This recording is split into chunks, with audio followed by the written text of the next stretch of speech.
Hello guys, कैसे हैं आप सब लोग। आशा करता हूं मैं आप सब बहुत अच्छे होंगे और उतनी अच्छी आपकी पढ़ाई भी चल रही होगी और यूपीएससी सीएससी के सफर में अब आपको मजा आने लगा होगा।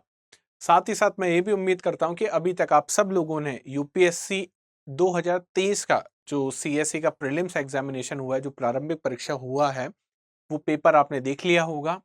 साथ ही साथ उस पेपर को देखने के बाद आपको ये समझ में आने लगा होगा कि सबसे ज़्यादा इम्पोर्टेंट इस परीक्षा में यूपीएससी आपसे चाहती है कि आपका फाउंडेशन सबसे ज़्यादा इम्पोर्टेंट हो। आपकी वो नॉलेज जो एनसीईआरटीज़ में है, जो बेसिक नॉलेज जिसको कहा जा सकता है, वो आपकी स्ट्रांग हो। वो कैसे स्ट्रांग की जा सकती है? उसको स्ट्रांग करने के लिए स्टडी आईक्यू आईएएस हिंदी आपके लिए लेके आया है बैच नंबर 6।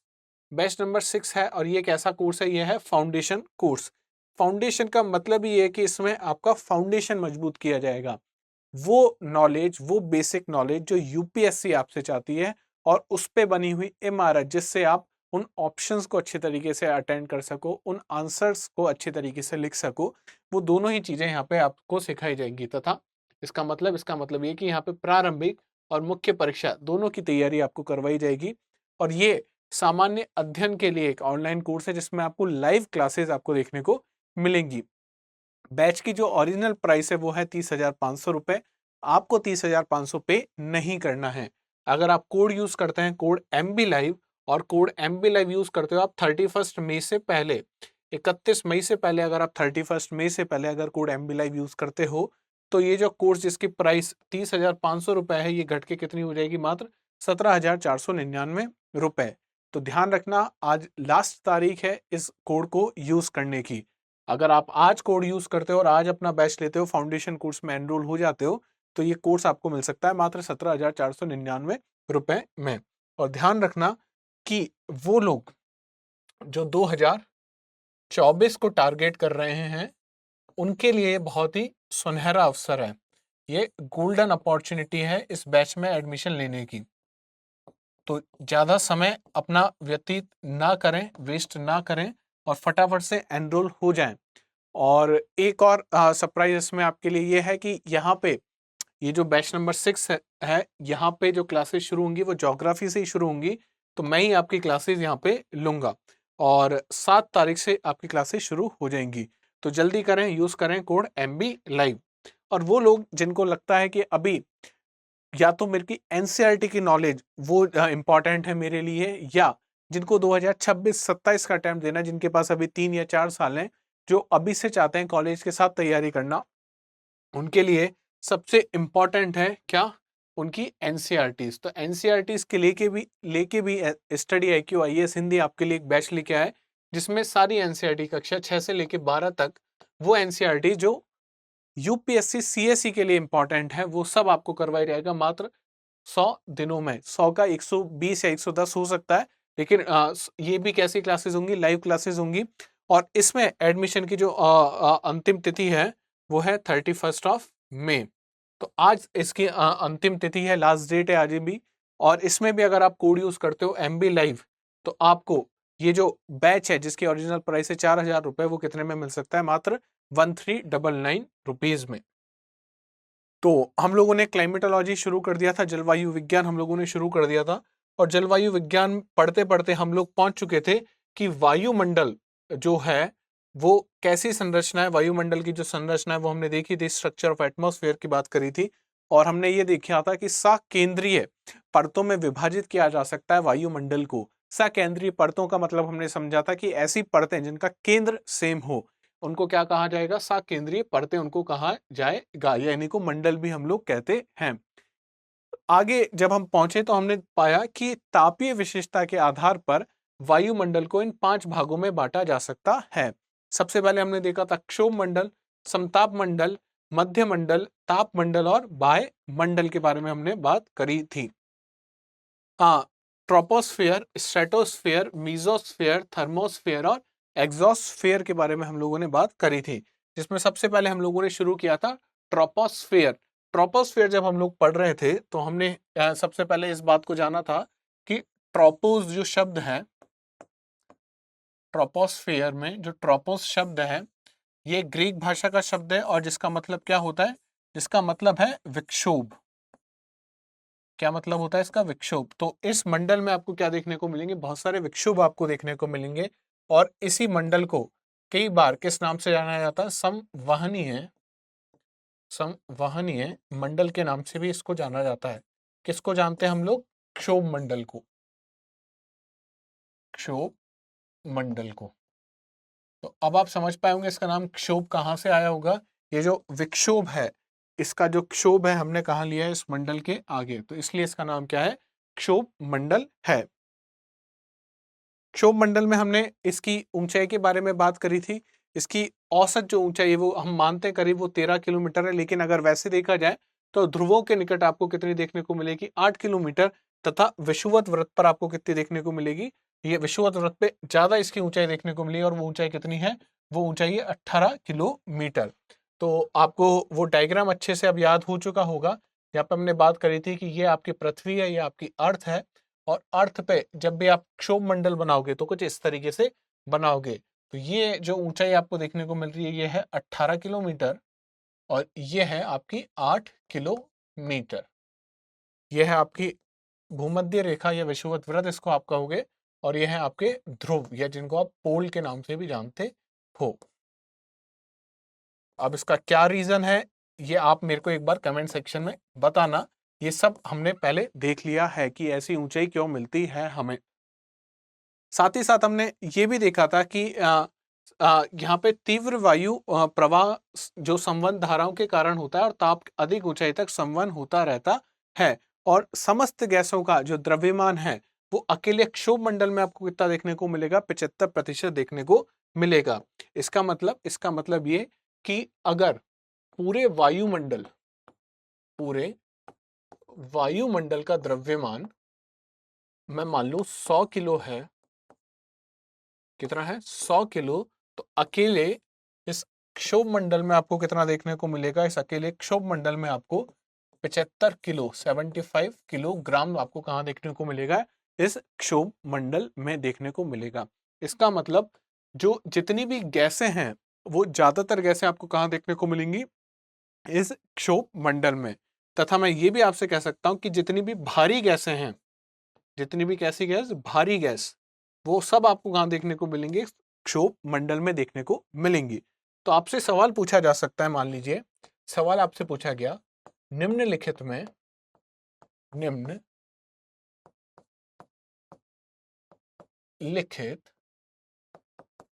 से कौन सी गैस पृथ्वी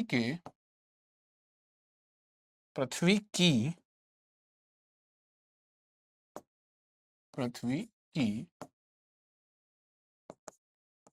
सतह के निकट पाई जाती है। तो इस तरीके से आपसे पूछा गया, इसमें आपको ऑप्शन जो दिए गए, ए ऑप्शन दिया गया आपको ऑक्सीजन, बी ऑप्शन दिया गया आपको हाइड्रोजन, सी ऑप्शन आपको दिया गया हीलियम और डी ऑप्शन आपको दिया गया नन। इनमें से कोई नहीं। तो एक बार कमेंट सेक्शन में आप मुझे बताना कि कौन सी गैस होगी जो पृथ्वी के निकट, पृथ्वी की सतह के निकट पाई जाएगी। और आप बहुत आसानी से इस चीज का आंसर दे सकते हैं। अगर आपने सिर्फ ये चीज समझ ली तो बहुत आसानी से आप इस चीज को जवाब दे पाएंगे। इसके बाद हमने बात करी थी कि अगर हम क्षोभ मंडल में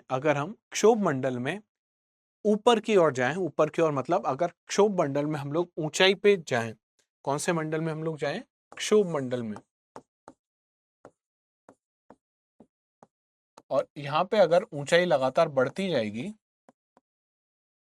ऊंचाई लगातार बढ़ती जाएगी तो क्या होगा? तापमान में गिरावट दर्ज होती जाएगी। तो ये बात हमको पता होनी चाहिए। अच्छा, तापमान लगातार क्या हो रहा है? गिर रहा है। तो तापमान गिरने की क्या होगी? कोई ना कोई दर होगी। क्या होगी? कोई ना कोई दर। अंग्रेजी में से कहते हैं हम लोग कुछ ना कुछ क्या होगी? इसकी रेट होगी। तो इस दर को किस नाम से जाना जाता है? इस दर को नाम से जाना जाता है सामान्य पतन दर, या इसी को अंग्रेजी में हम लोग कहते हैं नॉर्मल लैप्स रेट। ये बात आपको पता होनी चाहिए। कमेंट सेक्शन में आप मुझे बताना कि नॉर्मल लैप्स रेट कितनी होती है। भाई कोई ना कोई दर होगी कि 1 किलोमीटर पे 5 डिग्री कम होगा, 4 डिग्री कम होगा, 3 डिग्री कम होगा, या जो भी होता है। तो कितना होता है वो आप एक बार मुझे कमेंट सेक्शन में बताइएगा। तो हमने ये देख लिया कि जैसे जैसे सतह से ऊपर जाएंगे तापमान क्या होगा? कम होता जाएगा। आप देख रहे हो सतह पे तापमान करीब 15 डिग्री के आसपास है, और सतह से ऊपर आप 10 किलोमीटर पे पहुंचे और तापमान कितना हो गया? -60 डिग्री सेल्सियस हो चुका है। ऐसा किस कारण होता है? तो इसका कारण आपको पता है, पार्थिव विकिरण। किस कारण होता है? पार्थिव विकिरण। अब ये पार्थिव विकिरण क्या होता है? ऊष्मा, वो ऊष्मा जो कहां से निकल रही है? वो ऊष्मा जो पृथ्वी से निकल रही है।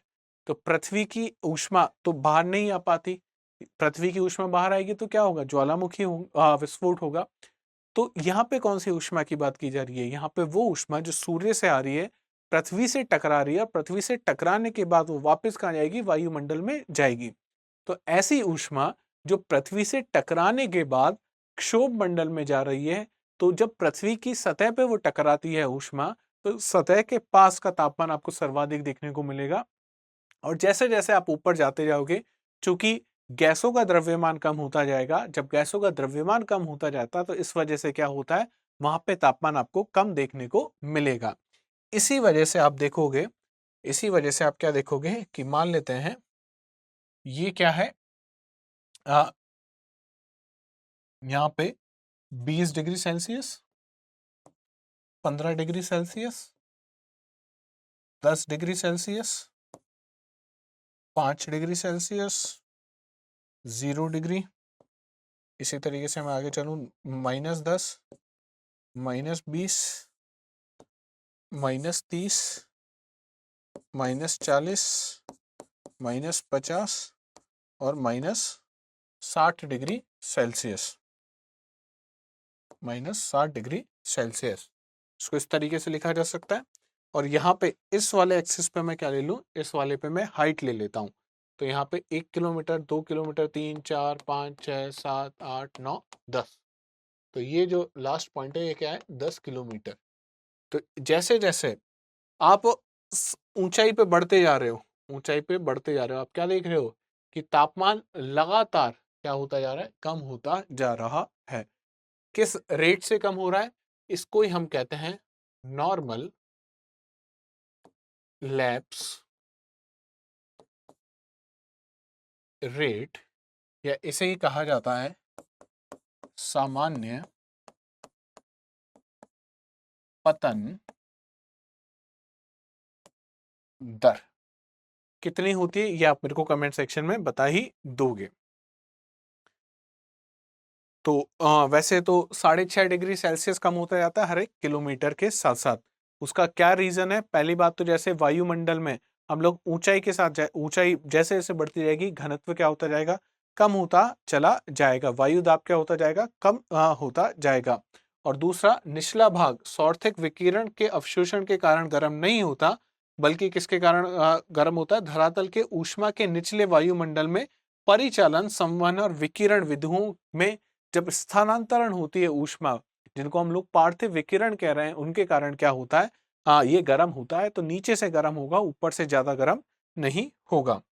लेकिन जैसे ही हमने क्षोभ मंडल जैसे ही हमने क्षोभ मंडल की ऊपरी परत पे हम लोग पहुंचे, आप देखोगे कि ऊंचाई तो लगातार बढ़ती जा रही है, लेकिन तापमान यहाँ पे नहीं बदल रहा है। तापमान कैसा दिखेगा आपको? यहाँ पे क्या हो गया? पॉज हो गया है। इसको किस नाम से हम लोग जानते हैं? ट्रोपो पॉज के नाम से इसको जानते हैं। इसको हिंदी में हम लोग कहते हैं क्षोभ सीमा। तो क्षोभ सीमा एक ऐसा जोन है, ये क्या है, ये कोई रेखा नहीं है, ये क्या है, ये जोन है, एक क्षेत्र है जहां पे ऊंचाई के साथ साथ तापमान में कोई बदलाव आपको देखने को नहीं मिलेगा। और क्षोभ सीमा आपको कहां देखने को मिलेगी, क्षोभ मंडल के ऊपर आपको देखने को मिलेगी। अब बहुत लोग इसमें भी कंफ्यूज हो जाते हैं कि क्षोभ मंडल के नीचे वाला जो हिस्सा है उसको हम लोग क्षोभ सीमा क्यों नहीं कहते। तो भैया जहाँ क्षोभ मंडल शुरू हो रहा है वो कौन सी जगह है, यहाँ पे तो पृथ्वी की सतह है, तो ये तो पृथ्वी की सतह से ही शुरू हो रहा है। तो पृथ्वी की सतह से क्षोभ मंडल शुरू होता है और क्षोभ मंडल की ऊपरी परत उसको आप किस नाम से जानोगे, क्षोभ सीमा। और इस क्षोभ सीमा के बाद क्या शुरू हो जाएगा, इस क्षोभ सीमा के बाद आप देखोगे क्या शुरू हो जाएगा, समताप, समताप मंडल। तो ऐसा क्षेत्र जो कहां पे देखने को मिलेगा, क्षोभ मंडल और समताप मंडल के मध्य वो देखने को मिलेगा। साथ ही साथ उसकी क्या विशेषता है, उसकी विशेषता ये है कि उसमें आप ऊंचाई में या तो वृद्धि कर लो चाहे ऊंचाई में आप कमी कर लो, तापमान में कोई बदलाव आपको देखने को नहीं मिलेगा। इसे क्या कहा जाता है, इसे ट्रोपोपॉज कहा जाता है, इसे क्षोभ सीमा कहा जाता है। अच्छा, हमने एक और बात समझी थी कि क्षोभ मंडल में आपको क्या देखने को मिलेगा, टेम्परेचर इन्वर्जन देखने को मिलेगा, तापीय प्रतिलोमन आपको देखने को मिलेगा। इसका मतलब क्या होता है, इसका मतलब हमने देखा है कि क्षोभ मंडल में तो जैसे जैसे जैसे जैसे ऊंचाई बढ़ रही है तापमान क्या होता जा रहा है, कम होता जा रहा है। लेकिन कभी कभी ऐसी स्थिति उत्पन्न हो जाती है, देखो नॉर्मल कंडीशन में क्या रहेगा, यह है गर्म और ये है ठंड। तो जो तापमान ज्यादा है वो तो सतह के पास देखने को मिलेगा और जैसे जैसे ऊपर जाते जाओगे क्या देखने को मिल रहा है, आपको तापमान कम देखने को मिल रहा है। ये कैसी कंडीशन है नॉर्मल कंडीशन। वहीं पे अगर हम बात करें तापीय प्रतिलोमन की कंडीशन में क्या होगा, उल्टा हो जाएगा। जो ठंडी चीज है वो कहाँ पे आ जाएगी, ठंडी जो वायु है, पवन है, वो स्थिति कहाँ पे होगी, वो सतह के नजदीक होगी। और गर्म, यहाँ पे गर्म ऐसा नहीं होगा कि इनके दोनों के बीच में कुछ 10 20 50 डिग्री का टेम्परेचर डिफरेंस आपको देखने को मिले, बहुत माइन्यूट सा 2-5 डिग्री का टेम्परेचर डिफरेंस देखने को मिलेगा। लेकिन हाँ, इसके मुकाबले यहाँ का सतह के पास का तापमान क्या होगा, कम होगा। तो इस स्थिति को हम लोग किस नाम से जानते हैं, इस स्थिति को हम लोग कहते हैं टेम्परेचर, टेम्परेचर इनवर्जन। अब आप पूछो कि सर ऐसा क्यों होता है, तो उसके पीछे कारण पार्थिव विकिरण है। दूसरा, इसको नॉर्मल ऐसे भी समझो आप, भाई गर्मी की छुट्टियां आती हैं, समर वेकेशंस आते हैं बच्चों के, तो बच्चे कहाँ जाने की जिद करते हैं, हिमालय मसूरी, हिमालय की तरफ जाएंगे, उत्तर की तरफ लोग जाना शुरू करेंगे, या फिर ऐसी जगह पे जहाँ ऊंचाई है। ऊंचाई पे क्यों जाएंगे, क्योंकि नीचे यहाँ पे गर्मी है और ऊपर क्या यहाँ पे ठंड है। इस वजह से ये सब चीजें होती हैं। और टेम्परेचर इन्वर्जन या तापीय प्रतिलोमन आपको सिर्फ कहाँ देखने को मिलेगा, क्षोभ मंडल में देखने को मिलेगा। इसके अलावा जितनी भी मौसम और जलवायु संबंधी जो भी घटनाएं होती हैं वो भी सब आपको कहाँ देखने को मिलेंगे, क्षोभ मंडल में देखने को मिलेंगी। हमने कल भी बात करी थी कि जितने भी बादल जो होते हैं उन सब की संरचना हम लोग आगे भी पढ़ेंगे, लेकिन वो सब कहाँ पे विकसित होते हैं, कहाँ पे बनना शुरू होते हैं और कहाँ पे वो उपस्थित होंगे, वो होंगे सिर्फ क्षोभ मंडल में। कहाँ पे, क्षोभ मंडल में। बाकी हम देखिए समताप मंडल तक सिर्फ एक बादल पहुंच पाता है, इसको कहते हैं सीरस बादल, सीरस क्लाउड उसको कहा जाता है। तो यहां तक कोई डाउट आपको नहीं होना चाहिए। आगे चलते हैं दूसरे मंडल पे, और दूसरा मंडल है आपका समताप मंडल, जिसे कहा जाता है स्ट्रेटोस्फेयर। अगर आप इसको हिंदी में, आप इसका हिंदी शब्द अगर आप देखोगे तो हिंदी में से क्या कहा जा रहा है, समताप मंडल। ताप कैसा है, सम है, समान है। तो ऐसा मंडल जहां पे ताप समान रहे उसको आप क्या कहोगे, समताप मंडल कहोगे। ऐसा कहा जाता था कि समताप मंडल में ऊंचाई के साथ तापमान में कोई बदलाव नहीं होता। काफी बहस हुई इस पे, भूगोल वेत्ताओं की, साइंटिस्ट ने काफी डिस्कवरीज की और बहुत सारी इसमें बहस हुई कि भाई ऐसा क्या रीजन है अ, कि सिर्फ ये स्थिति आपको समताप मंडल में देखने को मिलती है। तो इस शुरू में ये मान भी लिया गया कि हो सकता है क्षोभ मंडल के ऊपर कोई सौर विकिरण या पार्थिव विकिरण का बहुत ज्यादा असर ना हो, जिस कारण ये बीच में एक ऐसा मंडल है जहाँ पे ऊंचाई के साथ तापमान में कोई बदलाव नहीं होता। लेकिन बाद में जैसे जैसे और विज्ञान विकसित होता गया, रिसर्च होती रही, तो हमको पता चला कि समताप मंडल में भी तापमान में परिवर्तन होता है।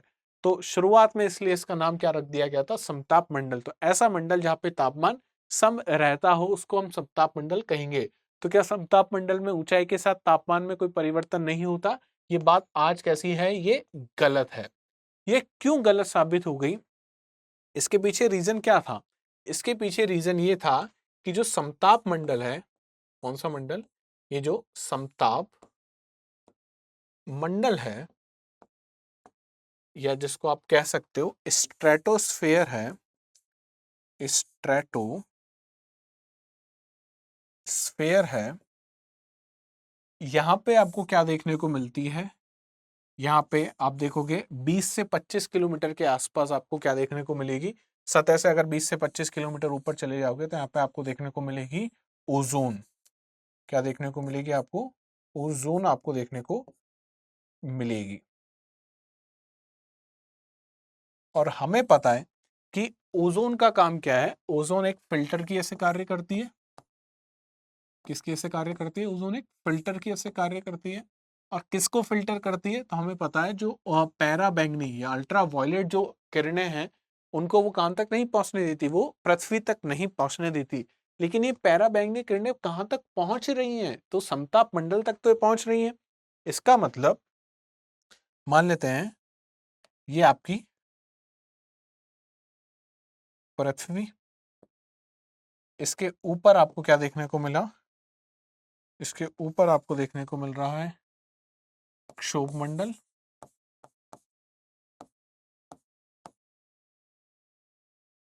और इसके ऊपर आपको क्या देखने को मिल रहा है, इसके ऊपर आपको देखने को मिल रहा है ये समताप मंडल।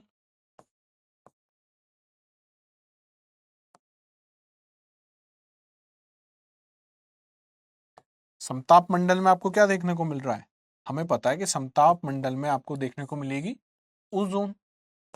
और ये ओजोन क्या करेगी? ओजोन का कार्य ये है कि जो सूर्य से जो भी विकिरण आ रहे हैं उनमें जिन जहां जहां पे पैराबैंगनी किरणें हैं उनको वो रोक लेगी, और उसके अलावा जो किरणें थी वो कहां पे पहुंचेंगी, वो पहुंच जाएंगी पृथ्वी तक।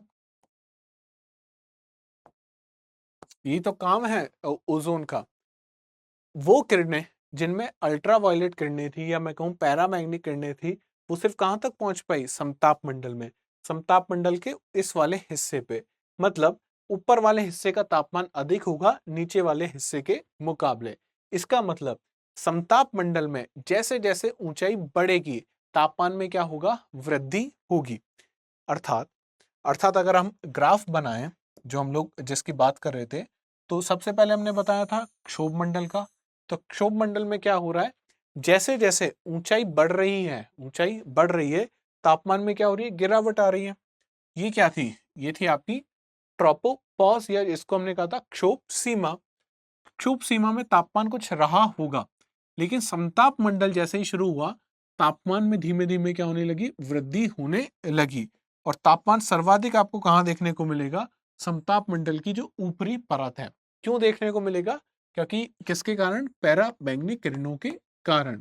पैरा बैंगनी किरणें समताप मंडल की जो ओजोन है उसको क्रॉस करके नहीं आ पा रही है।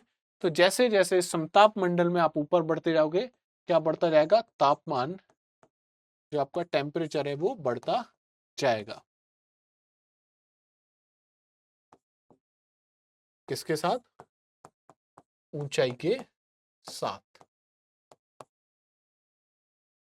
हाइट अगर आपने बढ़ाई तो क्या बढ़ेगा? तापमान बढ़ेगा। और यहाँ पे हम लोग किसकी बात कर रहे हैं? यहाँ पे हम लोग बात कर रहे हैं स्ट्रेटो स्फेयर की, या मैं कहूं समताप मंडल की। तो यहां तक कोई डाउट आपको नहीं होना चाहिए। भाई यहाँ पे तो सामान्य पतन दर से तापमान गिर रहा था, यहाँ पे ऊंचाई के साथ बदलाव कितना भी कर लो तापमान कोई बदलाव नहीं होगा। लेकिन समताप मंडल में आप देखोगे कि जैसे जैसे ऊंचाई बढ़ती जाएगी तापमान भी क्या होता जाएगा, बढ़ता जाएगा। उसके पीछे क्या कारण है, क्योंकि यहाँ पे क्या मिलती है, ओजोन मिलती है। इसके बारे में क्या लिखा हुआ है, उसको उसकी परिभाषा क्या है वो एक बार हम लोग पढ़ लेते हैं। समताप मंडल क्षोभ मंडल के ऊपर स्थित है और 50 किलोमीटर की ऊंचाई तक पाया जाता है। कहां तक पाया जाएगा, 50 किलोमीटर की ऊंचाई तक। क्षोभ सीमा के पश्चात तापमान में धीमे धीमे क्या होती है, वृद्धि होने लगती है। समताप मंडल में ऊंचाई के साथ तापमान में वृद्धि किसके कारण हो रही है, ओजोन गैस द्वारा पैराबैंगनी किरणों के अवशोषण के कारण होती है।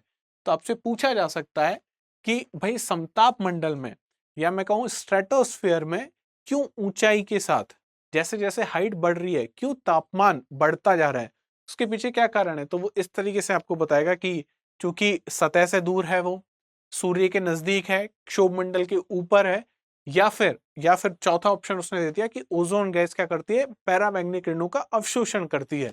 तो इसका मुख्य कारण क्या है कि पैराबैंगनी किरणों का अवशोषण कर रही है कौन, ओजोन।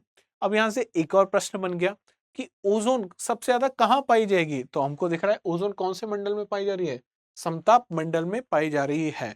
तो यूपीएससी इस तरीके के सवाल भी पूछ सकता है कि ओजोन गैस आपको कहां देखने को मिलेगी, तो आपको पता होना चाहिए समताप मंडल में देखने को मिलेगी। और करीब 50 किलोमीटर की ऊंचाई पर तापमान में फिर क्या शुरू हो जाती है, गिरावट शुरू हो जाती है। यह समताप मंडल की अंतिम सीमा है जिसे क्या कहा जाता है, स्ट्रेटोपॉज कहा जाता है। फिर से एक ऐसा जहां पे जोन आ जाएगा जहां पे तापमान में परिवर्तन नहीं होगा और उसके बाद क्या होगा, तापमान में गिरावट शुरू हो जाएगी। तो स्ट्रेटोस्फेयर की या समताप मंडल की जो ऊपरी जो परत है उसको आप किस नाम से जानोगे, स्ट्रेटोपॉज के नाम से जानोगे। जैसे हमने क्षोभ मंडल की क्षोभ सीमा जानी थी, इसी तरीके से स्ट्रेटोपॉज किसको कहोगे आप, स्ट्रेटोस्फेयर की ऊपरी परत पर। ध्रुवों पर समताप मंडल की मोटाई सबसे अधिक है और विषुवत रेखा पर न्यूनतम होती है। ये मंडल मौसमी परिवर्तन रहित होता है, ये इंपॉर्टेंट है। अगर आपसे पूछ लिया जाए कि क्या समताप मंडल में कोई मौसमी घटनाएं होती हैं, तो नहीं होती। और समताप मंडल की जगह हटा के मैं आपको क्षोभ मंडल दे दूं तो वहां पे ये चीज क्या हो जाएगी, गलत हो जाएगी। इसी कारण यहाँ पे कोई भी मौसमी परिवर्तन नहीं होते। यह मंडल विमानों के उड़ान हेतु आदर्श स्थिति प्रदान करता है। तो विमान आपको कहाँ देखने को मिलेंगे, काफी क्योंकि आप नाम से पता लग रहा था, देखो ट्रोपोज, ट्रोपोज का मतलब क्या था, यहाँ पे विक्षोभ आपको देखने को मिलेंगे, टर्बुलेंस आपको देखने को मिलेगा। तो विमान वहां पे नहीं उड़ेंगे। विमान कहाँ पे उड़ेंगे, जहां पे मौसमी परिवर्तन आपको कम देखने को मिलेंगे। स्थिर दशा, शुष्क पवन, मंद पवन संचार, बादलों का प्राय अभाव है ना। अपन ने बात कही थी कभी कभी एक प्रकार के बादल होते हैं जिन्हें कौन से बादल कहा जाता है, सीरस क्लाउड जिनको कहते हैं, जिनको पक्षाभ मेघ भी कहा जाता है। वो बादल आपको कहाँ देखने को मिलते हैं, समताप मंडल में देखने को मिलते हैं। ओजोन के सांद्रण आदि के कारण इस मंडल में मौसमी घटनाएं कैसी होती है, कम ही घटित होती हैं। कभी कभी निचले समताप मंडल में उच्च स्तरीय पक्षाभ मेघ, अब क्या होते हैं पक्षाभ मेघ ये हम देखेंगे। एक आप ऐसे समझ लो, अभी तक से मेघों के बहुत सारे प्रकार होते हैं। उसमें सीरस, एल्टो, स्ट्रेटस, अलग अलग प्रकार के बादल होते हैं।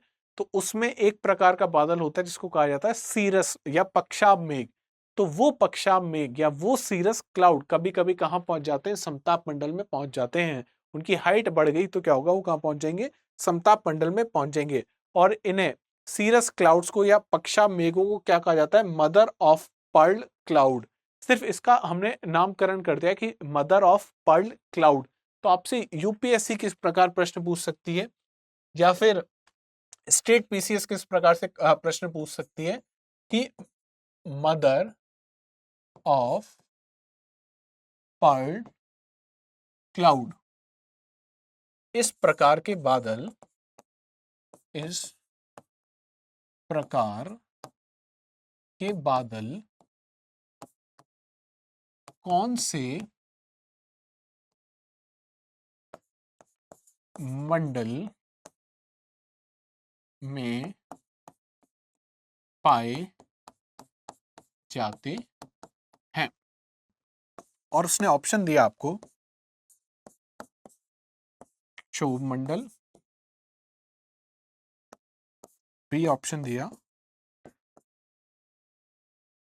क्षोभ मंडल व समताप मंडल। सी ऑप्शन उसने दे दिया आपको सिर्फ समताप मंडल। और डी ऑप्शन उसने आपको दे दिया आयन मंडल। बहुत इजी सा क्वेश्चन है। हो सकता है आपको पहले पढ़ने में आपको ये लगे कि बहुत इजी सा क्वेश्चन है, लेकिन जब इसका आप ऑप्शन देखोगे तब आपको समझ में आएगा कि इतना आसान भी सवाल नहीं है। तो एक बार इस प्रश्न को आप अटेम्प्ट करना और कमेंट सेक्शन में मुझे बताना कि इसका आंसर क्या होगा। तो ये बात थी किसकी, समताप मंडल की। अब समताप मंडल में हमने देखा क्या पाई जाती है, ओजोन पाई जाती है। अब ओजोन को अगर आप देखोगे तो ओजोन दो प्रकार की आपको देखने को मिलेगी। एक होती है ग्राउंड लेवल ओजोन, या जिसे कहा जाता है बैड ओजोन। बैड ओजोन और गुड ओजोन। ओजोन कितने प्रकार की है, दो प्रकार की है। एक जिसे आप किस नाम से जानोगे, गुड ओजोन। दूसरी होती है बैड ओजोन। ये जो गुड ओजोन है ना, ये आपको कहां देखने को मिलेगी, समताप मंडल पे आपको देखने को मिलेगी, या मैं कहूँ ये आपको देखने को मिलेगी स्ट्रेटोस्फेयर में आपको देखने को मिलेगी, मतलब सतह से काफी ऊंचाई पे आपको देखने को मिलेगी। ये जो बैड ओजोन है इसे कहा जाता है ग्राउंड ओजोन। नाम से पता लग रहा है ये कहां पे मिलेगी आपको, पृथ्वी की सतह के काफी नजदीक आपको देखने को मिलेगी। कौन सी ओजोन, ग्राउंड लेवल ओजोन। ये इसे कभी कभी, क्योंकि ये ट्रोपोस्फियर में पाई जाती है, ट्रोपोस्फेरिक ओजोन भी कहते हैं। तो ये आई कैसे, क्या करती है, तो इसका ये आई कैसे, इसको पहले समझो। ये सीधे वायु में उत्सर्जित नहीं होती, तो कहां से आती है, इसकी उत्पत्ति सूर्य के प्रकाश की उपस्थिति में नाइट्रोजन के जो ऑक्साइड होते हैं, जिन्हें नॉक्स कहते हैं हम लोग, NOx, एक्स में कुछ भी हो सकता है, आप अपने एक्स पे मत चले जाना, है ना। यह है NOx। अब इस एक्स में कुछ भी हो सकता है ये एक्स की वैल्यू 1 हो जाए तो NO हो जाए, हो सकता है एक्स की वैल्यू 2 हो जाए तो NO2 हो जाए, हो सकता है एक्स की वैल्यू 3 हो जाए तो NO3 हो जाए। तो इन सबको एक साथ अगर मुझे लिखना हो तो मैं लिख सकता हूं NOx। इन्हें एनवायरमेंट में हम लोग यूज करते हैं, इसे बोला जाता है नॉक्स, NOx। तो सूर्य के प्रकाश में क्या होता है, जो नॉक्स होता है तथा वाष्पशील कार्बनिक यौगिक, जिसे वॉलेटाइल ऑर्गेनिक कंपाउंड कहा जाता है, VOC हम लोग इनको कहते हैं। ये हमने पढ़ा भी था, अगर आपको याद हो, जब हम वायुमंडल देख रहे थे, के मध्य होने वाली रासायनिक अभिक्रियाओं के फलस्वरूप क्या होती है, पैदा होती है। तो अब आप समझ गए कि ये नॉक्स है प्लस वॉलेटाइल ऑर्गेनिक कंपाउंड। ये वॉलेटाइल ऑर्गेनिक कंपाउंड, ये दोनों जब मिलेंगे, और कब मिलने चाहिए, ये मिलने चाहिए सूर्य के प्रकाश में, तो ये क्या पैदा करेंगे, ये पैदा कर लेंगे ओजोन। और ये ओजोन कहां पे मिलेगी आपको, ये ओजोन आपको मिलेगी कौन से मंडल में, क्षोभ मंडल में, या ऐसे मैं कहूं ये मिलेगी आपको ट्रोपोस्फेयर में, या मैं इसे कहूं ये आपको मिलेगी ग्राउंड पे। तो ये ग्राउंड ओजोन के नाम से भी जाना जाता है, इसको ट्रोपोस्फेरिक ओजोन के नाम से भी जाना जाता है, क्षोभ मंडलीय ओजोन के नाम से भी इसको जाना जाता है। तो ये होती है, किसको कहा जाता है, बैड ओजोन। अब इसको बैड क्यों कहते हैं, सबसे पहले तो ये समझ लो कि नॉक्स कहां से है, औद्योगिक सामग्री तथा विद्युत इकाइयों से होने वाले उत्सर्जन, मोटर वाहन उत्सर्जन, गैसोलीन वाष्प, गैसोलीन मतलब पेट्रोल डीजल जो होता है, पेट्रोल को हम लोग गैसोलीन बोलते हैं, तथा रासायनिक विलयन इत्यादि NO और VOC के कुछ प्रमुख स्रोत हैं। तो आप जो गाड़ी चलाते हो उससे वॉलेटाइल ऑर्गेनिक कंपाउंड निकलता रहता है। अब इस ओजोन को बुरा क्यों कहा जाता है, बैड ओजोन क्यों कह रहे हैं भाई, ऊपर मिल रही है तब तो उसको गुड कहा जा रहा है, नीचे मिल रही है तो उसे बैड कहा जा रहा है।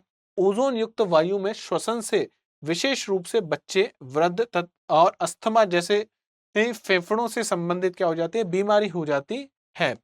तो यहाँ पे बहुत सारी स्वास्थ्य समस्याओं का सामना करना पड़ सकता है। तो इस वजह से जो ओजोन होती है, ये इसको क्या क्या कहा जाता है, इसे बैड ओजोन हम लोग कहते हैं।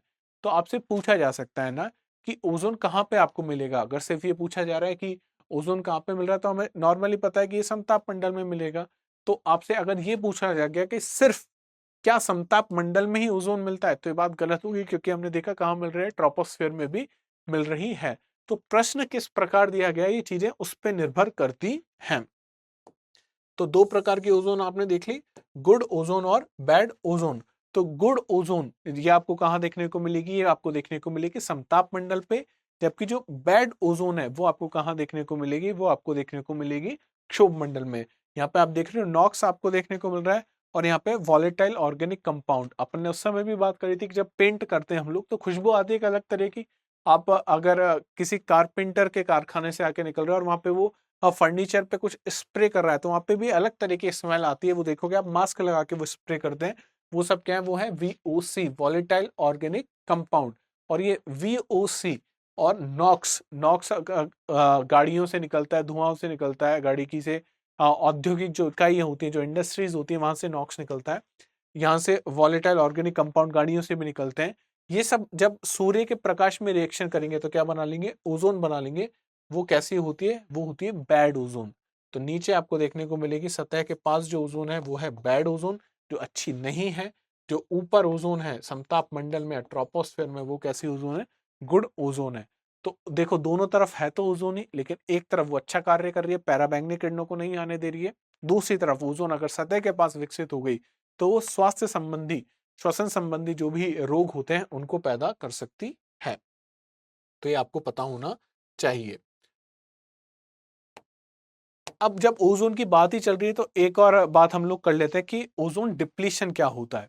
भाई हमने बहुत बार सुना है कि ओजोन का क्या हो रहा है, क्षरण हो रहा है। तो ओजोन की लेयर का कैसे क्षरण हो रहा है या ओजोन का कैसे डिप्लीशन हो रहा है। तो आप सबके घरों में एसी होगा, फ्रिज होगा। तो ये जो एसी और ये फ्रिज होते हैं ना, आजकल तो नहीं लेकिन पहले जो एसी और जो फ्रिज हुआ करते थे, वो कुछ गैसें उत्सर्जित करते हैं, उन्हें कहा जाता है CFC।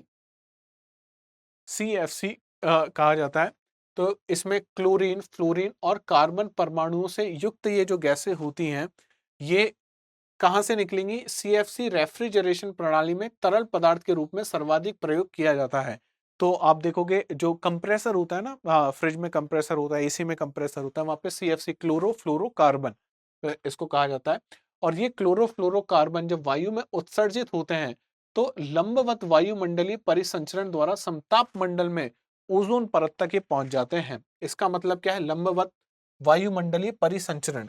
तो आप ऐसे समझे कि ये आपका मान लेते हैं एसी है, ये आपका एसी है, और ये आपका फ्रिज है, इसमें भी कंप्रेसर है, इसमें भी कंप्रेसर है। यहां से CFC निकली, CFC। अब देखो इसको CFC कहा जाता है ना, इसको कहा जाता है क्लोरो फ्लोरो कार्बन। और ये इस प्रकार ऊपर जाती है एकदम लंबवत, और यहाँ पे समताप मंडल है। समताप मंडल में क्या प्रेजेंट है, ओजोन प्रेजेंट है। जब ये CFC इस ओजोन के साथ रासायनिक अभिक्रियाएं करती हैं तो क्या करती हैं, ये उसका क्षरण कर देती हैं। क्या करती हैं, क्षरण कर देती हैं। तो CFC पैराबैंगनी किरणों को अवशोषित कर क्लोरीन परमाणु को मुक्त कर देती है। क्लोरीन परमाणु ओजोन के साथ अभिक्रिया कर क्लोरीन मोनोऑक्साइड का निर्माण करता है तथा ओजोन को ऑक्सीजन अणुओं के रूप में क्या कर देता है, विघटित कर देता है। अब क्या हुआ यहाँ पे, हमने पढ़ा था ये क्या है, क्लोरो फ्लोरो कार्बन है। ये किसके साथ रिएक्शन कर रहा है, ओजोन के साथ रिएक्शन कर रहा है। इसका मतलब यहाँ पे क्लोरीन भी प्रेजेंट है, यहाँ पे फ्लोरीन भी प्रेजेंट है, यहाँ पे कार्बन भी प्रेजेंट है। तो ये जो क्लोरीन है ये किसके साथ रिएक्शन कर देता है, इस ओजोन के साथ। और ओजोन के साथ रिएक्शन करते ही क्या होता है, ये बना लेता है क्लोरीन ऑक्साइड। और ओजोन को क्या करेगा, विघटित कर देता है। किसमें, ऑक्सीजन में विघटित कर देता है। क्लोरीन मोनोऑक्साइड पुनः ऑक्सीजन परमाणु से अभिक्रिया कर ऑक्सीजन अणु और क्लोरीन परमाणु को मुक्त कर देता है। अब ये क्या करेगा, यहाँ पे ये बन गया। अब ये फिर से एक साथ रिएक्शन करते हैं और फिर से जब एक साथ रिएक्शन करते हैं तो ये टूट के अलग हो जाता है। अब आपको क्लोरीन अलग देखने को मिलेगा, ऑक्सीजन का एक परमाणु अलग देखने को मिलेगा और ये ऑक्सीजन अलग हो गई। अब आप देख रहे हो कि यहाँ पे ऑक्सीजन ये किससे टूटा है, ये ओजोन से टूट के बना है। तो ओजोन क्या क्या हो रहा है, यहाँ पे क्षरण आपको देखने को मिल रहा है। ओजोन क्या हो रही है, डिप्लीशन इसका होता जा रहा है। ओजोन यहाँ पे कम होती जा रही है। इस प्रकार क्लोरोफ्लोरोकार्बन से प्राप्त क्लोरीन परमाणु एक श्रृंखला अभिक्रिया के रूप में ओजोन परत का ह्रास करते रहते हैं, उसमें डिप्लीशन। अब श्रृंखला प्रक्रिया क्या होती है कि मान लो एक बार ये रिएक्शन होना शुरू हो गई, क्लोरोफ्लोरोकार्बन और ओजोन से क्या बना, इसके साथ क्लोरीन ऑक्साइड और ऑक्सीजन अलग हो गया। अब यहाँ पे जब ये अलग हुआ फिर से रिएक्शन हुई तो क्या बना, क्लोरीन अलग हो गया, ऑक्सीजन का एक अणु अलग और ऑक्सीजन अलग। अब ये क्लोरीन फिर क्या करेगा, फिर क्लोरीन किसके साथ जुड़ेगा, इस नए ओजोन के परमाणु के साथ, फिर से क्या बनाएगा, फिर से प्लस ऑक्सीजन, फिर से इनके साथ रिएक्शन करेगा, फिर एक नया क्लोरीन बन जाएगा आपके पास, ऑक्सीजन का एक अलग परमाणु और ऑक्सीजन आपको अलग देखने को मिल जाएगी। फिर ये क्लोरीन क्या करेगा, दोबारा किसी तीसरे ओजोन को पकड़ेगा। इस प्रकार क्या होती रहती है, चेन रिएक्शन होती रहती है, श्रृंखला रासायनिक क्रिया होना यहाँ पे शुरू हो जाती है।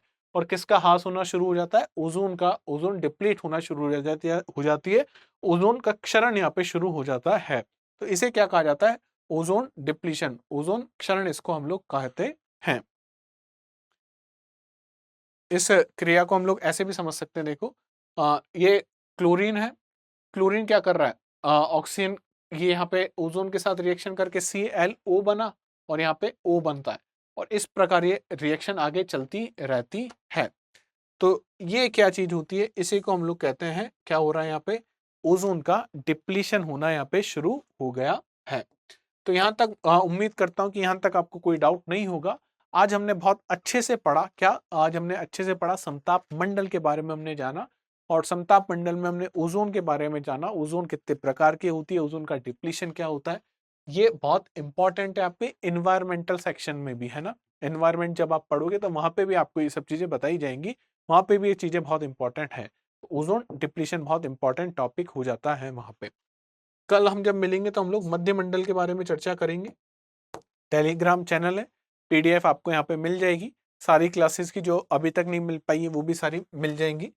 फिर से मैं आपको बता रहा हूँ, आज लास्ट डेट है बैच 6 में एडमिशन लेने की। कोड यूज करो MB Live और जो डिस्काउंट है, जो मंथ एंड जो डिस्काउंट चल रहा है मई महीने का, वो आपको यहाँ पे कोर्स मिल सकता है मात्र 17,499 रुपए में। लेकिन इसके लिए आपको कोड कौन सा यूज करना पड़ेगा, कोड यूज करना पड़ेगा कोड MB Live। इसी प्रकार अगर आप NCERT का बैच लेना चाहते हैं तो NCERT बैच में भी आप कौन सा कोड यूज कर सकते हैं, MB Live, जिससे आपको कोर्स मिल जाएगा मात्र 1399 रुपीज में।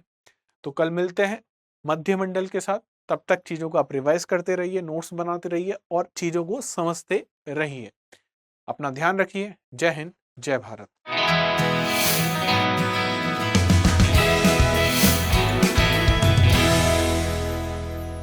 हिंदी में UPSC की तैयारी से संबंधित प्रोग्राम्स को देखने के लिए सब्सक्राइब करें स्टडी IQ IAS हिंदी।